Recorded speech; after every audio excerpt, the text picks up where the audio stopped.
Welcome to let's educate. आज आपके लिए हम एक और वीडियो लेके आए हैं जो मोस्ट एक्सपेक्टेड क्वेश्चंस की हमने पहली एक वीडियो आपके लिए शेयर की थी जिसमें 50 क्वेश्चंस थे। इस बार हम उसका पार्ट 2 लेके आए हैं जिसमें आपके अप्रॉक्स 75 क्वेश्चन है। ये 75 क्वेश्चन इंपॉर्टेंट है। इनमें से आप देखेंगे कि एग्ज़ाम में बहुत सारे क्वेश्चन फिगर या वैल्यू चेंज करके ऐसे ही क्वेश्चन आपको मिलेंगे। ठीक है, अकाउंट्स, टैक्स, ऑडिट तीनों तरफ के इसके क्वेश्चन होंगे, तीनों सब्जेक्ट के। और अगर आपको हमारी ये वीडियो अच्छी लगती है तो एक कमेंट करके हमें ज़रूर बताएं कि आपको ये कैसी लगी, और ताकि हम आगे भी ऐसी वीडियो आपके लिए बनाते रहें। Question number 1, which of the following is a feature of independent branch. इनमें से इंडिपेंडेंट ब्रांच का कौन सा एक फीचर है? Head office send cash to branch to meet their day to day expense. Head office जो है वो ब्रांच को कैश भेजता है ताकि ब्रांच अपने जो डे टू डे एक्सपेंस है वो कर सके। It has a remit cash at regular interval to head office. एक रेगुलर इंटरवल पर जो ब्रांच है वो हेड ऑफिस को कैश भेजती रहती है। इस does not keep and maintain their account on double entry system and it can buy good from open market. देखिए, अगर आपने हमारी ब्रांच अकाउंटिंग वाली वीडियो देखी है तो उसमें मैंने बताया था ये जो सारे ये तीनों फीचर हैं ये डिपेंडेंट ब्रांच के फीचर हैं। जो एक डिपेंडेंट ब्रांच होती है वो हेड ऑफिस पे डिपेंडेंट होती है, उसी से ही वो कैश लेती है और उसको कैश वापस करती है। जो सेल होती है उसका जो अमाउंट होता है वो रेमिट करती है, और वो अपना जो है अकाउंट नहीं बनाती, उसकी जगह हेड ऑफिस अकाउंट बनाता है। और वो ओपन मार्केट से परचेज नहीं कर सकती, लेकिन एक इंडिपेंडेंट ब्रांच जो है वो ओपन मार्केट से कर सकती है। अगर आपको अच्छे से समझना है ब्रांच अकाउंटिंग तो हमारी एक बार वीडियो ज़रूर देखें, बहुत ही जल्दी आपको उसको पूरा चैप्टर समझ में आ जाएगा। Question number 2, what will be the rectification entry of the following? Credit sale of ₹1500 to Ranjit was recorded as sale to Rajiv as 5100। देखिए, इस क्वेश्चन में कहता है कि जो क्रेडिट सेल है किसको की है? रंजीत को की है, वो रिकॉर्ड हो गई राजीव को। लेकिन मैंने आपको करना बताया था, इसमें सबसे पहले हम एरर लिखेंगे। एरर क्या है? एरर है जो राजीव है, ठीक है, उसके अकाउंट में सेल रिकॉर्ड होगी। सेल रिकॉर्ड की एंट्री क्या होती है? Debtor account debit to sale. तो यहाँ पे राजीव अकाउंट के क्या हो गया? राजीव अकाउंट यहाँ पे डेबिट हो गया। क्या डेबिट हो गया? ज़्यादा डेबिट हो गया। राजीव अकाउंट जो है यहाँ आपको ज़्यादा डेबिट हो गया, तो हम इसको क्या करेंगे? ज़्यादा है तो कम कर दो, इसको कम कर दो। और डेबिट को कम करने के लिए हम क्या करते हैं? डेबिट को कम करना है तो हम करते हैं क्रेडिट। ठीक है, सेकंड क्वेश्चन, वो इसका सेकंड एरर। फिर कहता है कि Ranjit account was coded as Rajiv. Ranjit का अकाउंट था, वो आपको क्या करना था? डेबिट करना था। तो आपने क्या कर दिया? ने कुछ भी नहीं किया, उसकी जगह राजीव को कर दिया। तो क्या करना था? डेबिट। तो डेबिट क्या हुआ यहाँ पे? डेबिट आपका जो है वो कम हुआ है। डेबिट कम हुआ है। अगर डेबिट कम हुआ है तो क्या करेंगे? डेबिट को बढ़ा दो। अगर डेबिट को हमें बढ़ाना है तो हम क्या करते हैं? डेबिट। डेबिट को बढ़ाने के लिए हम डेबिट ही करते हैं। ठीक है, ये सब ये हमारे जो हैं ये सब हमने गोल्डन रूल बनाए हुए हैं, जो कि आपकी ट्रायल बैलेंस और रेक्टिफिकेशन की आपने देखी होगी। हमारी वीडियो है, नहीं देखी तो एक बार जाकर ज़रूर देखें। रिवीजन वीडियो में हमने रखी हुई है, उसमें एक ही वीडियो में 1 घंटे की वो वीडियो है, उसमें आपको पूरा चैप्टर समझ में आ जाएगा। एक भी क्वेश्चन ऐसा नहीं होगा जो रेक्टिफिकेशन का बाहर से आ जाए या जो हमने उस वीडियो में नहीं इंक्लूड किया होगा। उस वीडियो से आप सारे क्वेश्चन अटैम्प्ट कर पाएंगे। और एक गोल्डन रूल ऐसे हैं, वो अगर आप याद कर लें तो सब ठीक है, हो जाएगा। थर्ड एरर है इसमें, 1500 की जगह 5100 रिकॉर्ड कर ली हमने सेल। यहाँ पे 5100 हमने रिकॉर्ड कर ली। तो कितने की सेल करनी, कितने की थी? 1500 की करनी थी। 5100 की हमने क्या कर ली? सेल रिकॉर्ड कर ली। तो ये आ गया 3600 की हमने रॉन्ग सेल, मतलब सेल ज़्यादा कर ली। सेल क्या कर लिया आपने? ज़्यादा। ठीक है, सेल क्या होती है? सेल आपका क्रेडिट बैलेंस होता है। ये हमने आपको बताया था सेल का क्रेडिट बैलेंस होता है। तो क्रेडिट बैलेंस क्या हो गया आपका ज़्यादा, तो इसको क्या करो रेक्टिफाई करने के लिए क्रेडिट को कम कर दो। क्रेडिट को कम करने के लिए क्या करते हैं हम, डेबिट। ठीक है, तो ये आपने देखा। तो आपकी जो एंट्री होगी वो हो जाएगी, राजीव को आपको क्रेडिट करना है, रंजीत को आपको डेबिट करना है और सेल को आपको डेबिट करना है। तो यहाँ पे आप देखिए sale debit, Ranjit debit to Rajiv, तो ये आपका करेक्ट ऑप्शन हो गया। तो एक बार आपने इसको कंसेप्ट को समझ लिया तो कोई भी ऐसा क्वेश्चन नहीं है जो ट्रायल बैलेंस और रेक्टिफिकेशन से बाहर आए। ठीक है, as per 17A of income tax act salary does not include. देखिए सेक्शन 17 है जो वो इनकम टैक्स का है, उस वो सैलरी डिफाइन करता है। उसमें बताया गया है, पूछ रहा है कि salary does not include, salary क्या इंक्लूड नहीं करती, डज नॉट इंक्लूड। देखिए gratuity, advance salary, wages, advance against salary. देखिए ग्रेचुटी एक वो होती है जो एक फिक्स्ड 5 साल को अगर आप नौकरी करते हैं कंपनी में तो आपको ग्रेचुटी दी जाती है। उसके बाद आती है एडवांस सैलरी जो आपकी मंथली सैलरी होती है, अगर उसे आप पहले ले लें एडवांस में ले लें तो एडवांस सैलरी होती है। फिर होता है वेजेस, वेजेस भी सैलरी का एक पार्ट है। उसके बाद आता है एडवांस अगेंस्ट सैलरी। देखिए जो एडवांस अगेंस्ट सैलरी होता है मतलब आपने सैलरी के को एक तरीके से मान लीजिए आपने गिरवी रख दिया, ये कह सकते हैं आप सिंपल भाषा में अगर मैं कहूँ, तो ये सैलरी का पार्ट नहीं होता।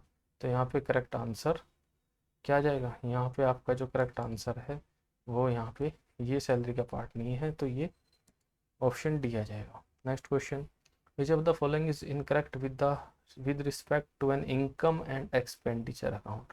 इनकम एंड एक्सपेंडिचर अकाउंट कहाँ पे बनता है आपको पता होगा, not for profit, not for profit organisation के लिए इनकम एंड एक्सपेंडिचर बनता है। ये P&L की तरह होता है, ये किसकी तरह होता है, P&L अकाउंट की तरह होता है। ठीक है, अब बात करते हैं, it follows accrual basis of accounting. ये बिल्कुल सही है, ये अक्रूवल बेसिस अकाउंटिंग पे ही आपको बनता है। It has an opening balance. देखिए ये जो ऑप्शन है ना ये इसमें गलत है, इसका कभी भी ओपनिंग बैलेंस नहीं होता, जबकि रेवेन्यू अकाउंट का ओपनिंग बैलेंस होता है, इसका ओपनिंग बैलेंस नहीं होता। ठीक है, it is a like profit and loss account, जी बिल्कुल ये भी ठीक है। Capital receipt are excluded from it, जी बिल्कुल ये भी ठीक है, क्योंकि इसमें रेवेन्यू और रेवेन्यू एक्सपेंस और रेवेन्यू इनकम ही आते हैं, इसमें कैपिटल रिसिप्ट नहीं आएगी। तो यहाँ पे जो करेक्ट ऑप्शन होगा it has an opening balance, ये इसका फीचर नहीं है। Next question, question number 5, which of the following account is opened in self balancing ledger in journal ledger. Journal ledger में जो सेल्फ बैलेंसिंग लेजर चैप्टर है उसके अंदर आपको ये पता होगा कि कौन कौन से अकाउंट बनते हैं। देखिए सबसे पहले है journal ledger adjustment account, purchase ledger adjustment account, cash ledger adjustment account and sale ledger adjustment account. ठीक है, तो यहाँ पे ऑप्शन दिया गया है 1 and 2, 2 and 4, 3 and 4, all of देव। देखिए आपको पता होगा कि जो सेल्फ बैलेंसिंग लेजर है उसमें जो जर्नल लेजर होता है उसमें एक तो परचेज अकाउंट बनता है, एक सेल अकाउंट बनता है, जिनको हम डेटर और क्रेडिटर लेजर भी कहते हैं। ठीक है, तो यहाँ पे करेक्ट आंसर होगा option B, second and fourth. Mr. Sharma Enterprise has received 30,000 from customer A, but it is wrongly credited to customer B. The above error is which type of error? देखिए mister जो Sharma enterprise है उसको 30,000 रुपये customer ए से मिले, लेकिन उसने क्या किया गलती से वो कस्टमर बी में क्रेडिट कर दिए। तो ये कौन सा एरर है, error of principle, partial omission, compensating error या एरर ऑफ कमीशन। देखिए मैंने आपको, अगर आपने वो चैप्टर पढ़ा है trial balance and error rectification of error, जो मैंने एक वीडियो डाली थी, तो ये आपको उसमें बहुत अच्छे से एक्सप्लेन किया गया है कि इसमें कौन सा एरर है। यहाँ पे जो करेक्ट आंसर आएगा वो एरर ऑफ कमीशन। क्यों, क्योंकि एरर ऑफ कमीशन एक ऐसा एरर है जो क्लैरिकल मिस्टेक, यानी कि जो क्लैरिकल नेचर होता है, जो गलती से मिस्टेक हो जाए, ठीक है, वो एरर ऑफ कमीशन कहलाता है। कंपनसेटिंग एरर का मतलब होता है दो एरर जो मिलके एक दूसरे की गलती को छुपा ले। पार्शियल ओमिशन होता है वो एरर जो आपका क्या होता है, मतलब जो पूरा ट्रांजैक्शन आप भूल जाते हैं वो फुल ओमिशन होता है, और जो आप ट्रांजैक्शन का कुछ पार्ट ही अगर भूल जाते हैं तो वो पार्शियल ओमिशन हो जाता है, मतलब एक एंट्री भूल गए, डेबिट भूल गए या फिर क्रेडिट साइड पोस्ट करना भूल गए, तो वो पार्शियल ओमिशन हो जाता है। एरर ऑफ प्रिंसिपल, अगर आप अकाउंटिंग प्रिंसिपल्स को फॉलो नहीं करते या वायलेट करते हैं तो एरर ऑफ प्रिंसिपल कहलाता है। Next question, what is the meaning of salary with respect to house rent allowance. देखिए हाउस रेंट अलाउंस एचआरए में सैलरी का क्या मतलब होता है। तो अगर आपने इनकम टैक्स पढ़ा है तो सेक्शन 10 सबसेक्शन 13A के अंदर आता है एचआरए। एचआरए मतलब आपको जो, अगर आप किराए के घर पे रहते हैं तो आपको आपकी जो जहाँ आप जॉब करते हैं कंपनी की तरफ से एक अलाउंस दिया जाता है जिसका नाम है हाउस रेंट अलाउंस, ताकि आप घर का किराया पे कर सकें। तो उसको एक निकालने का एक पूरा बेसिक फॉर्मूला है। तो उसके अंदर जो सैलरी आती है वो सैलरी होती है salary including basic plus DA forming part of retirement plus commission based of fixed percentage of turnover. तो यहाँ पे करेक्ट आंसर ऑप्शन सी है, ये आपको ध्यान रखना है। ठीक। Next question, which of the following is not a direct expense and will be shown in profit and loss account as an expenditure. इनमें से क्या एक डायरेक्ट एक्सपेंस नहीं है। डायरेक्ट एक्सपेंस क्या होता है। डायरेक्ट एक्सपेंस वो एक्सपेंस होता है जो एक प्रोडक्ट की मैन्युफैक्चरिंग कहो या फिर जो डायरेक्टली आप यूज़ करें। ठीक है, मतलब वो उस प्रोडक्ट पे डायरेक्ट इफेक्ट होता है उस कॉस्ट का।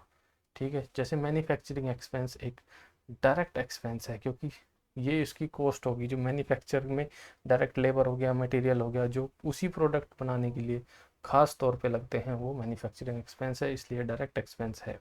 कैरेज इनवर्ड मतलब आप सामान लेके कैरेज इनवर्ड, ठीक है, आप भाड़ा लगे, आपका ट्रांसपोर्टेशन कॉस्ट, वो होती है आपकी डायरेक्ट एक्सपेंस है। जब तक मटेरियल की आप मटेरियल लाओगे नहीं तो फिर बनाओगे क्या, इसलिए डायरेक्ट एक्सपेंस है। प्रिंटिंग एंड स्टेशनरी आपका डायरेक्ट एक्सपेंस नहीं है, तो यहाँ पे करेक्ट ऑप्शन वो है, वो सी हो जाएगा। वेजेस भी आपके डायरेक्ट होते हैं, जो मेहनत मजदूर लगते हैं आप उनको वेजेस पे करते हैं। तो यहाँ पे जो करेक्ट आंसर है प्रिंटिंग एंड स्टेशनरी, ये आपका इनडायरेक्ट एक्सपेंस है। ठीक है, next question, in sale balancing ledger in sales ledger which of the following account is open. Sales ledger में कौन सा अकाउंट आपका ओपन होता है। देखिए हर उसमें दो अकाउंट ओपन होते हैं। ठीक है, सेल्स लेजर में आपको जर्नल लेजर एडजस्टमेंट अकाउंट आप ओपन करते हैं, एक होता है सेल्स लेजर एडजस्टमेंट, एक होता है जर्नल लेजर एडजस्टमेंट अकाउंट, ये अकाउंट आप ओपन करेंगे। ठीक है, फिर हम बस बात कर रहे हैं अभी जो 240 की अप्रॉक्स वैकेंसी आने वाली है, आपको पता ही है वो सितंबर से लेके दिसंबर तक, नवंबर तक उम्मीद है कि आ जाएगी, जिसका एग्ज़ाम अप्रॉक्स दिसंबर या जनवरी में हो जाएगा। और आप ये मान सकते हैं कि फरवरी मास तक आप आराम से जॉब पे होंगे। तो ये अगर आपका ये जो 13 सितंबर को एग्ज़ाम है इसमें आपको कुछ दिक्कत होती है, आपको लगता है कि नहीं है, तो आप हमारा बैच ज्वाइन कर सकते हैं। इसमें हमारा टारगेट होगा कि आपको 105 में से 100, कम से कम 100 प्लस आपके मार्क्स आएंगे। ये आउट ऑफ 105 है क्योंकि अकाउंट और टैक्स ऑडिट का सेक्शन 105 नंबर का आता है। तो हमारा टारगेट रहेगा हमारी क्लास में कि आप एक कम से कम 100 से ऊपर टारगेट करें, जिस ज़्यादा से ज़्यादा हम आपको क्वेश्चन कराएंगे, साथ में आपको वीडियो लेक्चर्स भी देंगे। और हमारा कोशिश है कि आपको इसमें सिलेक्शन ज़रूर हो। ठीक है, तो आप अगर ज्वाइन करना चाहते हैं ये बैच तो जल्दी हम हमारे यूट्यूब चैनल पे आप बने रहिए, जल्दी हम एक नोटिफिकेशन लाएंगे जिसमें हम एग्ज़ाम के बाद बैच स्टार्ट करेंगे और आपकी हम जल्द से जल्द प्रिपरेशन स्टार्ट करेंगे। क्योंकि ऐसा नहीं है कि आप एग्ज़ाम के बाद बैठ जाएं, आप अपनी तैयारी अच्छी रखिए और आपको समय बहुत कम मिलेगा। जो नेक्स्ट वैकेंसी आएगी वो 2 से 3 महीने में हो जाएगा उसका एग्ज़ाम, तो आपको समय बहुत कम मिलेगा इस बार। ठीक है, next question, who is drawer of a bill of exchange. Bill of exchange का ड्रॉवर कौन होता है। देखिए बिल ऑफ एक्सचेंज में ड्रॉवर वो होता है जो बिल को बनाता है, जो राइट करता है। There is no drawer in bill of exchange, ये रॉन्ग है। Person who neither purchase not sale, ऐसे व्यक्ति जो गुड ना तो बेचे और ना खरीदे, ये हो ही नहीं सकता।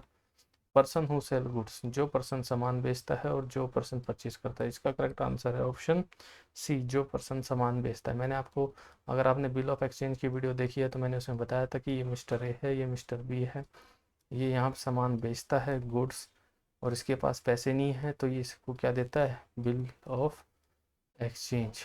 तो इसमें मैंने आपको ये बताया था कि ये जो बिल ऑफ एक्सचेंज है, ये सामान कौन बेच रहा है, यहाँ पे मिस्टर ए। तो मिस्टर ए क्या है, मिस्टर ए ड्रॉअर है, मिस्टर बी क्या है, मिस्टर बी ड्रॉई है। ठीक है, तो ये यहाँ पे आपको मैंने समझाया था। ठीक है, next question, what is the amount of deduction available under 80C। 80C में अमाउंट ऑफ डिडक्शन क्या है, refer to employee contribution to unrecognised provident fund. यहाँ आपको एक चीज़ ध्यान रखनी है, ये एम्प्लॉय कंट्रीब्यूशन है, एम्प्लॉय कंट्रीब्यूशन है, और यहाँ पे प्रोविडेंट फंड क्या है, अनरिकॉग्नाइज्ड। देखिए जो 80C के अंदर उन सभी प्रोविडेंट फंड का वो मिलता है जिसको आप रिकॉग्नाइज्ड होते हैं। जो आपके रिकॉग्नाइज्ड प्रोविडेंट फंड होते हैं सिर्फ आप उन्हीं का डिडक्शंस ले सकते हो, उन्हीं का आपको छूट मिलती है। ये अनरिकॉग्नाइज्ड प्रोविडेंट फंड है, तो यहाँ पे no deduction is available, correct option है। ठीक है, क्वेश्चन नंबर 12। देखिए मेरे क्वेश्चन की थोड़ी स्पीड ज़्यादा रहेगी क्योंकि हम 75 क्वेश्चन करेंगे, और उसको करने के लिए हम जितना जल्दी हो सके, अगर आपको नहीं समझ में आता तो आप थोड़ा और स्लो करके देख सकते हैं, या फिर आप दोबारा देख सकते हैं। ठीक है, और अभी ऐसा एक दिन बचा है, 1 से 2 दिन बचे हैं, इसलिए आप चाहे तो इसको, अगर आपको ज़्यादा नहीं समझ में आ रहा तो इन क्वेश्चन को आप थोड़ा ध्यान से समझ के और याद भी कर सकते हैं। ठीक है, which is not a component in preparation of final account under double accounting system. देखिए जो डबल अकाउंटिंग सिस्टम होता है इसके अंदर क्या क्या बनते हैं फाइनल अकाउंट में। देखिए इसके अंदर जनरल बैलेंस शीट बनती है, रेवेन्यू अकाउंट बनता है, और आपका स्टेटमेंट ऑफ कैपिटल अकाउंट बनती है, लेकिन इसमें ट्रेडिंग अकाउंट नहीं बनता। ठीक है, तो यहाँ पे करेक्ट ऑप्शन हो जाएगा, नॉट अ कंपोनेंट है तो करेक्ट ऑप्शन हो जाएगा ए। देखिए डबल अकाउंटिंग सिस्टम होता है वो पब्लिक यूटिलिटीज़ कंपनीज का होता है, public utility company. Public utility company क्या होती है, देखिए जैसे आपकी इलेक्ट्रिसिटी कंपनी जो मतलब आम पब्लिक के लिए को सर्विस देती है, उन कंपनी, जैसे इलेक्ट्रिसिटी कंपनी आपकी यूपीपीसीएल है। ठीक है, अगर आप यूपीपीसीएल में सेलेक्ट होकर अकाउंट्स डिपार्टमेंट में जाते हैं तो आपको इलेक्ट्रिसिटी कंपनी के अंदर डबल अकाउंट सिस्टम फॉलो करना पड़ेगा, तो आपको ये सीखना पड़ेगा, वो आपको सिखाएंगे, और आधा आपको कुछ पता भी होगा, तो ज़्यादा डिफरेंस नहीं है, बस थोड़ा बहुत आपको नॉलेज होनी चाहिए। और इसकी इलेक्ट्रिसिटी के अलावा इंश्योरेंस कंपनी और बैंकिंग कंपनी भी आपकी डबल अकाउंटिंग सिस्टम फॉलो करती है। ये जो डबल अकाउंटिंग सिस्टम है ये डबल एंट्री सिस्टम से अलग है। एक होता है डबल एंट्री सिस्टम, ठीक है, एक होता है डबल एंट्री सिस्टम, एक होता है डबल अकाउंट सिस्टम। ये दोनों अलग अलग है, हालांकि बाकी मेथड सेम है, लेकिन इसमें अकाउंट जो है वो अलग अलग बनते हैं। ठीक है, what is a double accounting system, method of presenting financial statement of partnership firm of company sole proprietors you public utility company. ये मैंने अभी आपको पिछले क्वेश्चन में बताया कि ये पब्लिक यूटिलिटी कंपनी के बनाता है, तो इसका करेक्ट ऑप्शन हो जाएगा। ठीक है, बाकी इसमें डबल एंट्री सिस्टम होता है, इन तीनों में डबल एंट्री सिस्टम होता है।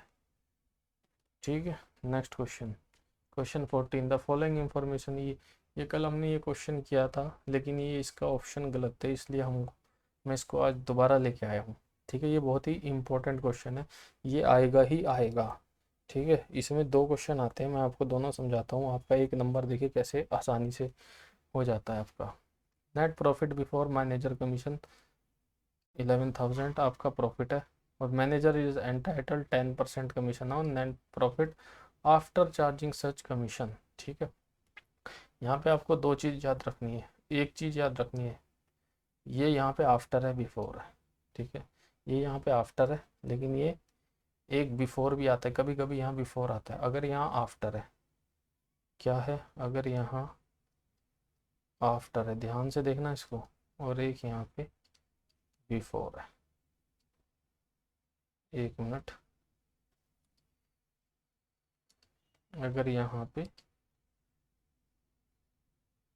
बिफोर है, ठीक है, अगर आफ्टर है और वो कहता है मैनेजर कमीशन, तो आपको क्या करना है, आपको यहाँ लिखना है 11,000, जितनी है उसने वो दे रखा हो प्रॉफिट, कितना परसेंट कमीशन है, जितना परसेंट कमीशन है वो आपको लिखना है ऊपर, कितना परसेंट है 10, यहाँ पे आपको लिखना है 110, मतलब 100 में आप जितना परसेंट है वो जोड़ दीजिए, क्या करना है, जो ये 10% का रेट दे रखा है इसको आपको ऊपर लिखना है और नीचे 100 में 10 जोड़ देना है। ठीक है, अब आप इसको कैलकुलेट करिए। ठीक है, अब इसको करेंगे कैलकुलेट। ये जीरो से ये जीरो कट गया। ठीक है, 11 1 जा 11, तो यहाँ पे 1000 आंसर आ गया। तो करेक्ट ऑप्शन यहाँ पे क्या है, बी। ठीक है, ये क्वेश्चन हो गया। अब कई बार आफ्टर की जगह बिफोर आता है। जब भी बिफोर आए याद रखिए आपको सिर्फ 11,000 यहाँ पे लिखना है जो प्रॉफिट दे रखा हो, इनटू सीधा सीधा परसेंटेज 10 लिखना है जैसे यहाँ लिखा था हमने। बस आपको एक चीज़ याद रखनी है, जब भी बिफोर आए तो आपको यहाँ 100 लेना है। ठीक है, बिफोर आए तो 100 लेना है, आफ्टर आए तो 110 लेना है। और ये आपका जीरो से जीरो कट गया, जीरो से जीरो 1100 रुपये यहाँ पे आ गया। ठीक है, ये क्वेश्चन हर एग्ज़ाम में आता है। और इसका बस इतना है, आपको ध्यान रखना है कि आफ्टर है या बिफोर है। अगर आफ्टर है तो आपको नीचे 110 लेना है। अगर यहाँ पे मान लीजिए 15% होता तो हम क्या लेते, हम 115 लेते। ठीक है, और यहाँ पे आपको कितना लेना है, यहाँ पे आपको 100 लेना है जब बिफोर हो। ये क्वेश्चन आएगा ही आएगा और आप इसको बड़े आसानी से कर लोगे। बस ये याद रखना है कि आफ्टर आएगा या बिफोर आएगा। ठीक है, और ठीक है, अब नेक्स्ट क्वेश्चन करते हैं। Question number 15। क्वेश्चन 15 कहता है what will be the journal entry for good sold on credit in self balancing ledger. Self balancing ledger में जो जर्नल एंट्री होती है गुड सोल्ड ऑन क्रेडिट, तो देखिए वो क्या होती है, वो होती है आपकी debtor ledger adjustment account debit to आपकी general ledger journal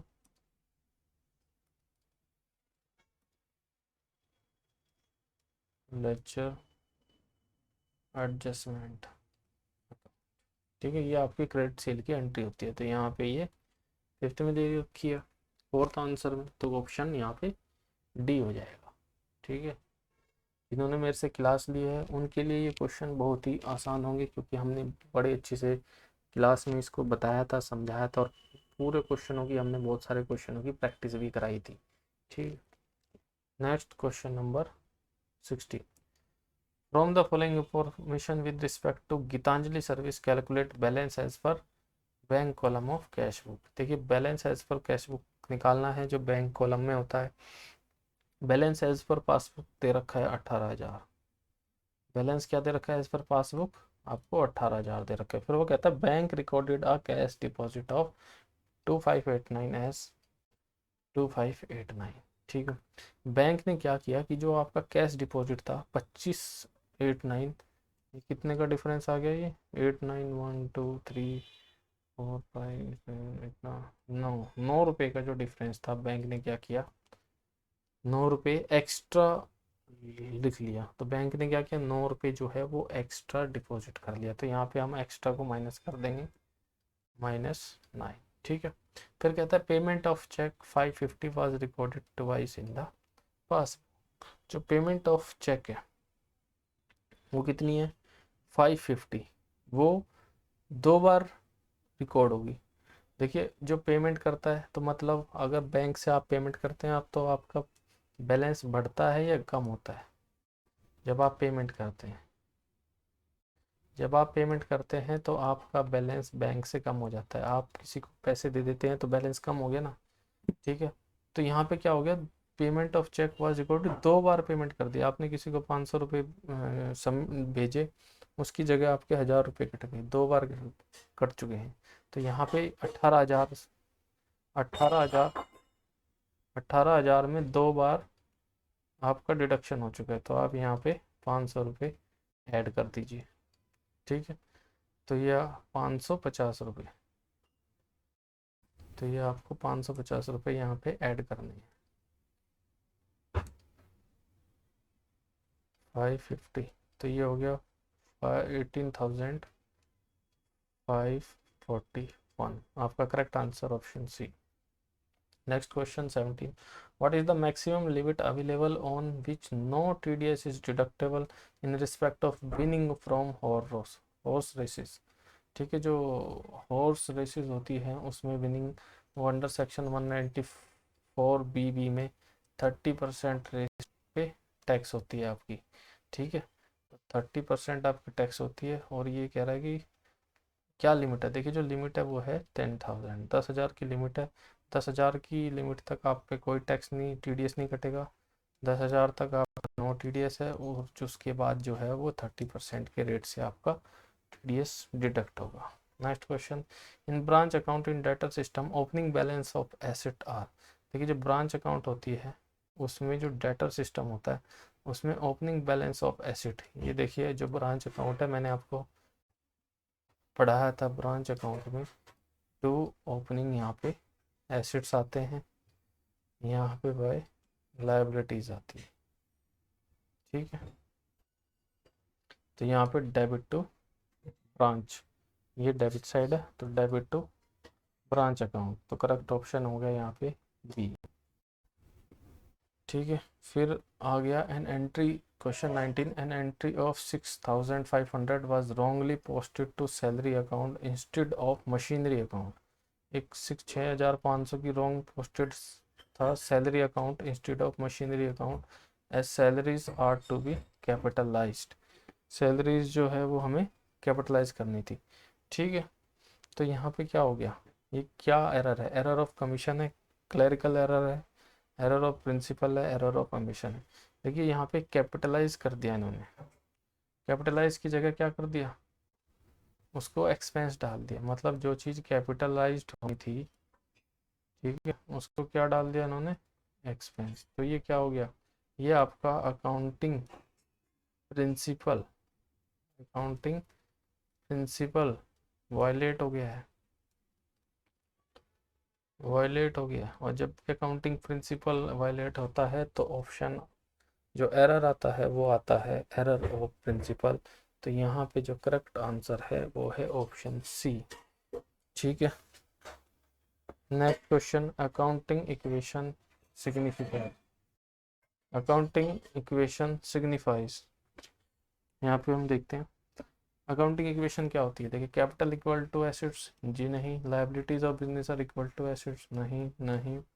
assets of business are equal to, आपकी जो अकाउंटिंग में वो होती है वो है कि assets equal to capital plus liabilities. ठीक है, next question, a bill receivable account is, a bill receivable account क्या होता है।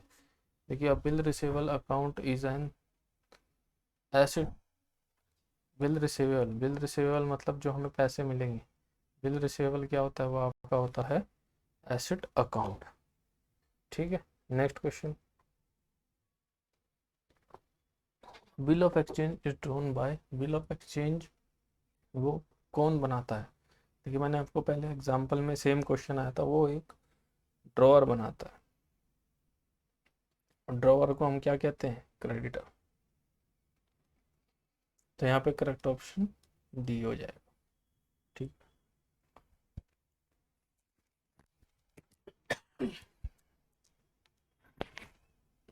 Next question, who are parties of bill of exchange. Bill of exchange की कौन कौन पार्टी होते हैं, ड्रॉअर, ड्रॉई, पेई, depositor.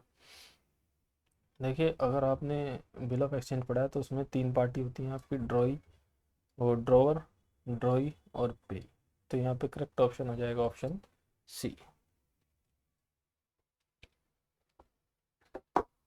Next question, discount which is based on timely payment from a customer is. Discount जो एक टाइमली पेमेंट कस्टमर करता है। ठीक है, दो तरह के डिस्काउंट होते हैं आपके, एक ट्रेड डिस्काउंट, एक कैश डिस्काउंट। ठीक है, ट्रेड डिस्काउंट क्या होता है, मान लीजिए कोई 1,000 रुपये की चीज़ है, उस पर आपने 10% ऑफ कर दिया, वो आपने 900 की दे दी। तो ये जो 10% है ये क्या है, ट्रेड डिस्काउंट। कैश डिस्काउंट क्या होता है? मान लीजिए आपने ये चीज़ 900 की दे दी 10% पे लेस, ठीक है। अब ये दिया आपने क्रेडिट पे, उधार दे दी, और आपने उसने कहा कि मैं 1 महीने बाद पेमेंट करूँगा, ठीक है। लेकिन हमने इसको एक ऑफ़र दिया, भाई अगर तुम 1 महीने की बजाय अगले 10 दिन में पेमेंट कर दोगे, 10 दिन में, तो हम तुम्हें 10% और डिस्काउंट देंगे, एक्स्ट्रा डिस्काउंट, 10% एक्स्ट्रा डिस्काउंट। तो ये होता है आपका जो ये 90 रुपये आएगा, ये आपका कैश डिस्काउंट होगा, ठीक है। जैसे जल्दी पेमेंट करने के लिए या फिर और अलग से ऑफर आते हैं ना, वो एक्स्ट्रा डिस्काउंट मिलता है आपको पेमेंट करने के लिए, या अगर आप कार्ड पेमेंट करते हैं तो 10% एक्स्ट्रा डिस्काउंट या 5% एक्स्ट्रा डिस्काउंट, तो ये होता है आपका cash discount.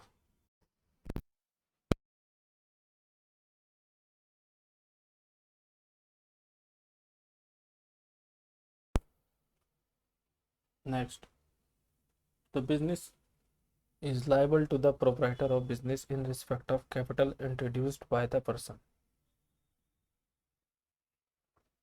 Money measurement concept, cost concept, business entity concept, dual concept।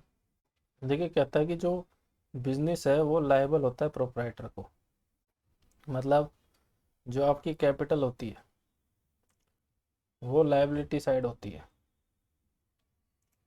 ये किस कंसेप्ट के अकॉर्डिंग है? ये होता है business entity concept. Business entity concept कहता है कि जो बिजनेस है वो ओनर से अलग है, और जो बिजनेस में ओनर ने कैपिटल लगाई है, जो पूंजी लगाई है, वो हमें देनी है, वो हमारी लायबिलिटी है, ठीक है। तो यहाँ पे करेक्ट ऑप्शन है वो है C. Next question, if stock opening stock is 10,000, net purchase 70,000, wages 2,500, carriage inward 500, closing stock 15,000, what is the cost of goods sold? Good cost of good sold यहाँ पे क्या है, ठीक है, ये आपको बतानी है, ठीक है। तो opening stock,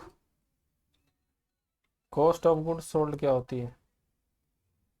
cost of good sold होती है opening stock plus purchase plus wages, wages plus carriage inward,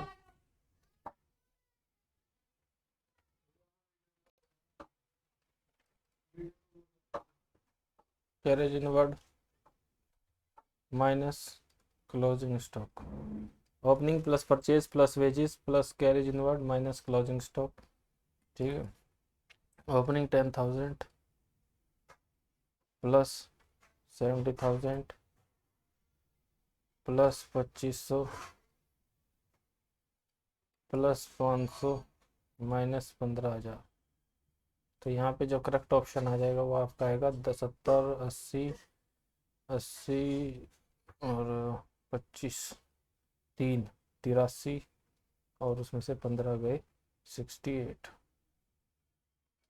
तो ऑप्शन यहाँ पे 26 का क्या ऑप्शन हो जाएगा? 68,000। 27, Arun draw a bill on Pius on 16/7/2018, 3 month for 70,000, 19 October is a sudden holiday, ठीक है। यहाँ पे आपको मैच्योरिटी डेट बतानी है। देखिए हमने बिल ऑफ एक्सचेंज की वीडियो की थी, उसमें एक एक क्वेश्चन ये सारे हमने किए हुए थे, ठीक है। अगर आपके पास अभी टाइम है तो आप एक बार सभी वीडियो को जरूर देखें, इससे आपका जल्द से जल्द रिवीजन हो जाएगा।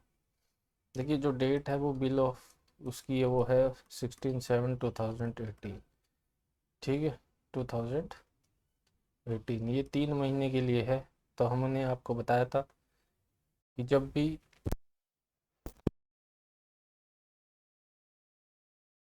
मैंने बताया था कि जब भी आपका मैच्योरिटी डेट निकालना होता है उसमें हम डायरेक्ट 3 मंथ ऐड करते हैं। तो यहाँ पे 7 महीना है, ये 7वां, तो इसमें हम 3 जोड़ देंगे। 7 और 3 10 हो गया, 2018 हो गया, तो ये 16 तारीख आ गई। और हम हर डेट निकालने के बाद उसमें हम 3 दिन ग्रेस जोड़ेंगे। 16, 17, 18, 19। तो यहाँ पे जो आंसर आएगा वो आएगा 2018 में 19 अक्टूबर। लेकिन क्या है 19 अक्टूबर, क्या है, सडन हॉलीडे है। मतलब सडन हॉलीडे मतलब इमरजेंसी हॉलीडे। और जब भी इमरजेंसी हॉलीडे आता है तो डेट क्या होती है, डेट हो जाती है उसकी नेक्स्ट डे। ठीक है, तो 16, 17, 18, 19 हो गया था, 19 फिर 19 सडन हॉलीडे हो गया, तो नेक्स्ट डे क्या हो गया आपका 20/10/2018। ठीक है, 20।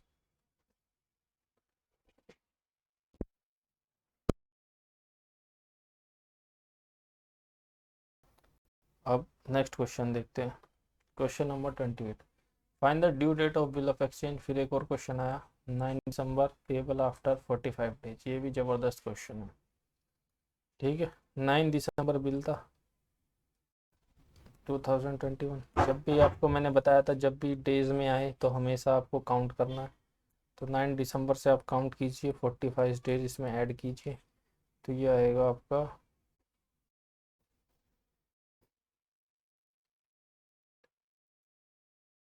9 दिसंबर, 10, 11, 12, 13, 14, 15, 30, 23। ये आएगा आपका 23 जनवरी। ठीक है, और इसमें फिर आप क्या क्या जोड़ेंगे, 3 डेज, 3 दिन ग्रेस के जोड़ेंगे, तो ये हो गया 26 जनवरी। अब कुछ बच्चे यहाँ पे 26 जनवरी पे टिक करके आ जाएंगे और उनका आंसर जो है वो हो जाएगा आपका रॉन्ग। 26 जनवरी करेक्ट आंसर नहीं है। क्यों? हमने बताया था कि जब भी एक पब्लिक हॉलीडे हो, जब भी आपका पब्लिक हॉलीडे होता है तो उससे प्रीवियस डे, उससे एक दिन पहले आपका माना जाता है। तो आपका 26 जनवरी क्या है, 26 जनवरी छुट्टी होती है। 26 जनवरी, 15 अगस्त, 26 जनवरी, 15 अगस्त, 2 अक्टूबर, इनका खास ध्यान रखना है। ठीक है, तो एक दिन पहले, यानी कि इसका करेक्ट आंसर होगा 25 जनवरी, क्योंकि 26 जनवरी की आपकी छुट्टी होती है। कई बार बताएगा नहीं आपको पब्लिक हॉलीडे, लेकिन आपको खुद ही देखना पड़ेगा। नेक्स्ट क्वेश्चन देखते हैं।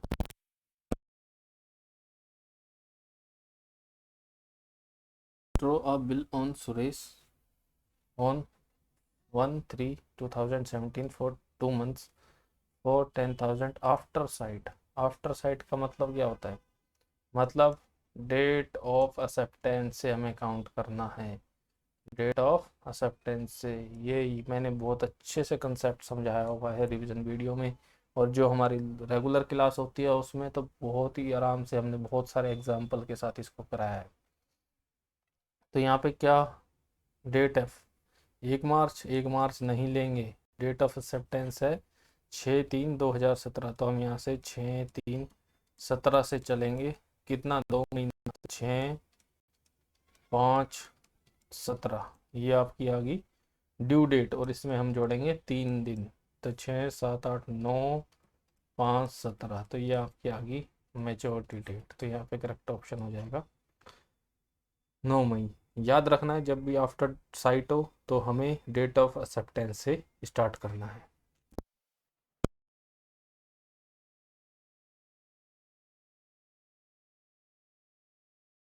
अब जो है क्वेश्चन, ये हमारे मॉक टेस्ट से क्वेश्चन आएंगे कुछ, जो हमारे मॉक टेस्ट सीरीज हुई थी, काफ़ी बच्चों ने परचेज़ किया इसको और बहुत ही अच्छा रिस्पांस मिला था।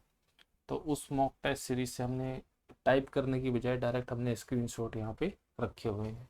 तो ये नंबर आगे पीछे होते रहेंगे, तो इसका इतना आपको ध्यान नहीं।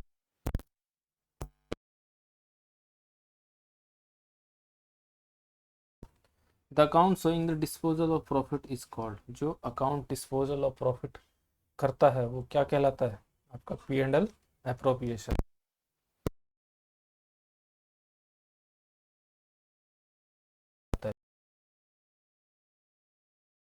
आप जैसे आपका जो P&L अकाउंट होता है उसमें आपका निकलता है प्रॉफिट, ये जो प्रॉफिट है नेट प्रॉफिट, ये जाता है आपका P&L एप्रोप्रिएशन में। यहाँ पे नेट प्रॉफिट, और फिर हम इस प्रॉफिट को डिस्ट्रीब्यूट करते हैं शेयर होल्डर्स में डिविडेंड के फॉर्म में, प्रेफरेंस शेयर होल्डर के फॉर्म में। तो ये हम यहाँ पे डिस्ट्रीब्यूट करते हैं और रिजर्व्स में जाता है। तो ये डिस्पोजल मतलब प्रॉफिट को बांटना, डिस्पोज करना, तो वो होता है profit and loss appreciation account. Which of these are recorded in the debit side of P and L appropriation account. Debit side में क्या होता है अभी बताया मैंने, balance of profit of last year brought forward, balance of loss of last year brought forward, net profit of current year, transfer from such reserve which are in excess than normal requirement. ठीक है, तो यहाँ पे जो correct option होगा वो होगा आपका बी। क्यों भाई, balance of profit of last year brought forward, last year का प्रॉफिट जो बैलेंस होता है वो आता है इसमें यहाँ पे क्रेडिट साइड में, ये आता है आपका क्रेडिट साइड में। ठीक है, बैलेंस ऑफ लॉस, ठीक है, देखिए यहाँ पे, देखिए यहाँ पे प्रॉफिट आया तो इस साइड गया, और अगर लॉस आता है तो वो डेबिट साइड जाता है। ठीक है, तो यहाँ पे ये करेक्ट हो गया। Net profit of current year, देखिए जो net profit of current year है ये तो इधर गया है क्रेडिट साइड, तो ये भी क्रेडिट है। ठीक है, और transfer from such reserve which are in excess, जो एक्सेस है वो भी इधर आएंगे। एक्सेस रिजर्व इधर आता है, और रिजर्व में जब हम ट्रांसफर करते हैं तो डेबिट साइड आता है, तो ये भी क्रेडिट आएगा। तो यहाँ पे जो डेबिट है वो बी ऑप्शन है।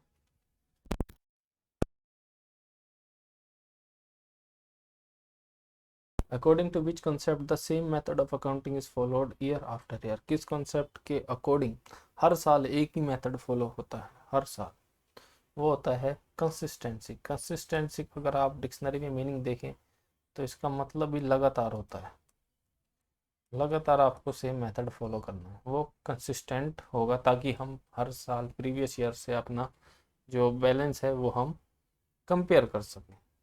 Next question, dash are liabilities which have not arisen but may arise upon the happening of an event. दायित्व, लाइबिलिटीज को क्या कहते हैं हिंदी में, दायित्व। ये वैसे दायित्व होते हैं जो अभी तो नहीं हुए, अभी हमको पे नहीं करने, लेकिन हमें एक उम्मीद है कि भाई आगे ना कभी हमें पे करने पड़ेंगे। जैसे कोर्ट केस, अगर आपका कोर्ट केस चल रहा है तो अभी तो आपको पेमेंट नहीं करनी, लेकिन आपको अगर लग रहा है डिसीजन आपके अगेंस्ट जा रहा है तो आपको हो सकता है अमाउंट पे करनी पड़े दूसरी पार्टी को। मान लीजिए 10,000 पे करें, तो ये एक संभावना है, हैपनिंग ऑफ एन इवेंट। अगर कोर्ट केस हम हार गए तो हमें इतना जमा करना पड़ेगा, तो ये कंटीजेंट लाइबिलिटी होती है। क्या होती है, कंटीजेंट लाइबिलिटी, जो किसी हैपनिंग यानी किसी भविष्य की घटना के ऊपर आधारित हो। ठीक है, next question, question 101, wages is related to which account. Wages किस अकाउंट से रिलेटेड है, nominal account, real account, personal account या डेटर अकाउंट। देखिए वेजिस क्या है, वेजिस एक एक्सपेंस है। ठीक है, और जो इनकम एंड एक्सपेंस होते हैं वो सब कौन से अकाउंट होते हैं, वो होते हैं आपके नॉमिनल अकाउंट से। तो यहाँ पे जो करेक्ट ऑप्शन हो गया आपका वो हो गया नॉमिनल अकाउंट। तीन तरह के अकाउंट है, आपको पता होना चाहिए, तीन तरह के अकाउंट होते हैं, personal account, real account, nominal account. तो यहाँ पे जो करेक्ट ऑप्शन है वो है ऑप्शन ए। ठीक है, अब हम नेक्स्ट क्वेश्चन करते हैं। ऑप्शन 104, 104 कहता है citizen of India who goes abroad for a purpose of employment he must stay in India in the previous year at least. देखिए जो रेसिडेंशियल इनकम टैक्स में जो रेसिडेंशियल स्टेटस होता है, रेसिडेंशियल स्टेटस मतलब ये पता करने के लिए कि क्या हम उस पर टैक्स लगाएंगे या हम उस पर टैक्स नहीं लगाएंगे। तो ये एक इनकम टैक्स में दिया गया है कि जो व्यक्ति 180 दिन भारत में रहा है उस पर टैक्स लगेगा, वो रेजिडेंट होता है। और जो व्यक्ति 182 दिन से कम इंडिया में रहा है वो नॉन रेसिडेंट होता है। ठीक है, 182 दिन से अगर ज़्यादा रहा है तो रेसिडेंट, और कम रहा है तो उल्टा हो गया, नहीं, 180 दिन से अगर कम रहा है तो रेजिडेंट होता है 182 दिन से ज़्यादा, और नॉन रेजिडेंस होता है 182 दिन से कम। ठीक है, ये आपको याद रखना है। Income exempted from tax are stated in the section of tax. जो एग्जाम्प्ट इनकम होती है वो सेक्शन 10 के अंदर आती है। 10 के अंदर जैसे आपकी एग्रीकल्चर इनकम, आपका जो HRA होता है वो आता है। तो जितने भी इनकम्स होती हैं वो सेक्शन 10 में डिडक्ट, आप उसकी एग्जाम्पशंस ले सकते हो। 109 rent free accommodation given to an employee by an employer is. देखिए कुछ क्या होता है कि कुछ जगह ना घर दे दिया जाता है, जो क्वार्टर आपको कहते हैं। कई बार क्वार्टर मिल जाता है ना आपको जब जॉब करते हो, तो वो रेंट फ्री एकोमोडेशन होता है, वो एम्प्लॉयर की तरफ से मिलता है। ठीक है, तो वो क्या होता है, वो परक्विजिट होता है। परक्विजिट मतलब ऐसा खर्चा, जो ऐसा खर्चा कर रहा हूँ, ऐसी इनकम जो अलग से मिलती है, मतलब सैलरी का पार्ट ही होता है ये, लेकिन ये एक अलग से आपको सुविधा दे दी गई है पैसे के बजाय। ठीक है, next question 110 which form is used for person including companies to furnish return under 139 फी 139 फॉर ए 139 फॉर वी। देखिए ये हमने पिछली क्लास में भी आपको बताए थे। 139 फॉर ए होता है रिलीजियस और चैरिटेबल ट्रस्ट। ठीक है, इनको रिटर्न फाइल करनी होती है अंडर सेक्शन 139 फॉर ए। और बी होती है पॉलिटिकल पार्टी। जैसे ट्रस्ट, जैसे अभी राम मंदिर ट्रस्ट है। ठीक है, पॉलिटिकल पार्टी तो आपको पता ही है, बीजेपी, कांग्रेस, SP, BSP। ठीक है, तो इनको रिटर्न फाइल करनी होती है अपनी। तो ये कौन से फॉर्म में होगी, ये मैंने आपको पिछली क्लास में बताया था, ये जाएगी ITR 7 में। ITR 6 में क्या जाती है, ITR 6 में जाती है, मैंने लास्ट ही बताया था, ITR 6 में जाती है आपकी कंपनीज। ITR 5, ITR 5 में जाती है partnership form, BOB, body of individual, AOA, association of AOP person. और ITR 4 में जाती है बिजनेस की रिटर्न, PGBP वाली। प्रिजेम्पटिव में जाती है इसकी, प्रिजेम्पटिव यानी 44 ADA, ये जाती है आपकी 110 में, वो ITR 4 में। ठीक है, next question 111 income tax is imposed by. Income tax कौन लगाता है, income tax is imposed by central government. Income tax एक सेंट्रल टैक्स है, तो इसे सेंट्रल गवर्नमेंट ही लगाती है। Which entry of union list give power to parliament to levy income tax. देखिए जो एंट्री है वो है entry 82, entry 82 of union list. जो यूनियन लिस्ट है उसमें एंट्री नंबर 82 है, जो ये कहती है कि इनकम टैक्स लागू होगा। Question next, which form is use to give statement of particular required to be furnished under 44AB। 44AB के तहत प्रस्तुत किए जाने वाले विवरण देने के लिए किस फॉर्म का उपयोग किया जाता है। 44AB क्या है, 44AB ऑडिट, टैक्स ऑडिट का सेक्शन होता है। उसमें जो टैक्स ऑडिट रिपोर्ट होती है वो जाती है फॉर्म 3CD। तो ये अगर आपने पढ़ा है तो ये फॉर्म 3CD आपका टैक्स ऑडिट का है। ठीक है, अब हम बात करते हैं यहाँ पे दो और फॉर्म है। ये क्वेश्चन मैंने उस दिन भी बताया था आपको, ये क्वेश्चन मैंने उस दिन भी बताया था, जो लास्ट वीडियो है उसमें भी हमने ये लिया था। फॉर्म 3CD किस लिए होता है, फॉर्म 3CD होता है आपका टैक्स ऑडिट रिपोर्ट जाती है। फॉर्म 3C क्या होता है, फॉर्म 3CA में audit under any other law, किसी और लॉ में ऑडिट कराया हो, जैसे कंपनीज एक्ट में कराया। सी भी क्या आता है, जो अदर ऑडिट नहीं करते, ऑडिट नहीं करना, जिनको अदर लॉ में ऑडिट नहीं करना, वो 44 सी भी आता है। और 44 सी होता है आपका नॉन रेसिडेंट, ठीक है। Next 114, what is the rate of TDS on rent on building. Rent का जो सेक्शन है वो 194 आई है। रेंट का सेक्शन क्या है, 194 आई। इसके तहत आपको जो बिल्डिंग में है, rent on building income tax में, तो कितना % आपको टैक्स लगता है। तो ये रेंट टीडीएस का जो चैप्टर है उसमें आपको ये क्वेश्चन देखने को मिलेगा, ठीक है। उसमें 194 आपको बताता है कि अगर प्लांट एंड मशीनरी है तो आपको जो रेंट लगेगा वो टीडीएस कटेगा 2% के हिसाब से, और land and building furniture and fixture हैं तो टैक्स कटेगा 10। तो यहाँ पे बिल्डिंग है तो correct option 10।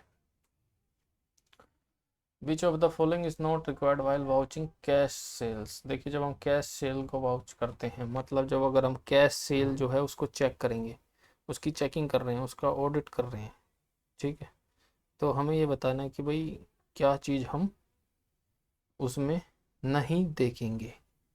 Examining credit sale debtor ledger, देखिए यही ऑप्शन करेक्ट हो गया। भाई अगर कैश की चेकिंग कर रहे हैं तो क्रेडिट थोड़ा देखेंगे। आगे देखते हैं, कैश मेमो देखेंगे, ठीक है, कैश बुक भी देखेंगे, ठीक है, काउंटर फॉइल यानी कि रिसिप्ट भी हम देखेंगे। तो ये आपको थोड़ा सा ध्यान देना है, क्वेश्चन बहुत आसान है। Quick acid does not include, देखिए क्विक एसिड्स क्या होते हैं, जो बहुत ही जल्दी कैश में बदल जाए, क्विक। ये कैश होता है, बीआर होता है, डेटर होता है, स्टॉक क्विक एसिड नहीं होता, ये क्विक एसिड नहीं होता। तो यहाँ पे करेक्ट ऑप्शन क्या हो जाएगा, ऑप्शन स्टॉक हो जाएगा, यहाँ पे करेक्ट है। Next question, income tax paid by a sole proprietor on his business income should be. Income tax जो एक सोल प्रोप्राइटर पे करता है वो बिजनेस इनकम में क्या होगा, उसका ट्रीटमेंट पूछ रहा है क्या होगा। तो यहाँ सोल प्रोप्राइटर का मतलब क्या होता है, अकेला बंदा, इंडिविजुअल है, इंडिविजुअल बिजनेस कर रहा है, ठीक है। तो इंडिविजुअल की क्या होती है, इंडिविजुअल की होती है आपकी कैपिटल। तो जो भी वो पे करता है वो अपना इनकम टैक्स पे कर रहा है पर्सनल, तो वो कहाँ जाएगा, कैपिटल अकाउंट में। तो डेबिटेड टू ट्रेडिंग, जी नहीं। Debited to profit and loss में डालेगा, नहीं। Deducted from capital in balance sheet, ठीक है, ये करेक्ट आंसर है, वो अपनी कैपिटल में से उसको कम करके दिखाएगा, ठीक है। Next question 143, favourable balance of cash book means. Favourable balance of cash book, cash book जो अगर आपकी होती है तो दो बैलेंस होते हैं, डेबिट और क्रेडिट। फेवरेबल क्या होता है, देखिए जो कैश बुक होती है उसका फेवरेबल बैलेंस जो है वो डेबिट होता है, फेवरेबल होता है, और अनफेवरेबल होता है क्रेडिट बैलेंस, ठीक है। कैश अगर डेबिट होगा, कैश क्या है, हमारा एसेट है, तो कैश अगर डेबिट होगा तो हमें पास आएगा, जाएगा तो क्रेडिट होगा, तो डेबिट बैलेंस होगा तभी तो हमारा फायदा है, ठीक है। और पासबुक का इसका उल्टा होता है, ठीक है। Next, the debit balance at the end of year in the cash book shows. जो डेबिट बैलेंस होता है एंड ईयर के एंड में कैश बुक का, वो हमें क्या दिखाता है, ठीक है। Total cash paid during the year, जितना हमने टोटल कैश पे किया ये नहीं दिखाएगा। जो ये मतलब कैश बुक का आपका जो लास्ट में डेबिट साइड का जो बैलेंस होता है क्या दिखाता है, total cash receive during the year, income of business entity, cash in hand at the end of given period. देखिए जो कैश बुक है ये करेक्ट है। कैश बुक ये बताती है जो लास्ट बैलेंस होता है ना, डेबिट बैलेंस। डेबिट बैलेंस मतलब आप कह सकते हैं कि जो सरप्लस आया है हमारे पास, तो ये बताता है कि हमारे हाथ में कितना कैश बचा एंड में, ठीक है। Next question, the following information of Akanksha Tiwari is given on 31 December 19। Bank balance as per passbook कितना है, 10,000, ठीक है। तो पासबुक का बैलेंस कितना है 10,000।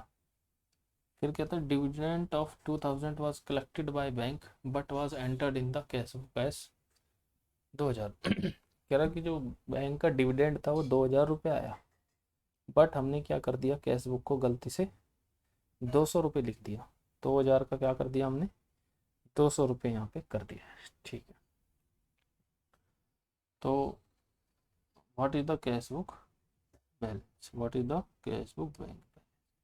ठीक है, तो एक ही से इन्होंने इसमें एक ही ट्रांजेक्शन दे रखा है। अब balance as per cash book पूछा है, कैश बुक का बैलेंस 10,000 बैलेंस था। 10,000 बैलेंस कैसे आया ये भाई, इन्होंने क्या किया कि 2,000 रुपये इसमें से 2,000 रुपये इसमें जोड़े होंगे। पहले पासबुक का बैलेंस कितना होगा 8,000, फिर डिविडेंट आ गया तो 2,000 जोड़े होंगे, तो पासबुक का बैलेंस कितना हो गया होगा 10,000, जो ये दिख रहा। ठीक है, अब कैश बुक का बैलेंस कितना होगा, जब इसका 8,000 बैलेंस होगा तो कैश बुक का भी कितना बैलेंस होगा, कैश बुक का भी 8,000 बैलेंस होगा, दोनों बराबर है। ठीक है, अब क्या हुआ कि इसमें यहाँ पे 2,000 रुपये आए और इन्होंने 2,000 लिख दिए, तो इनका जो बैलेंस बचा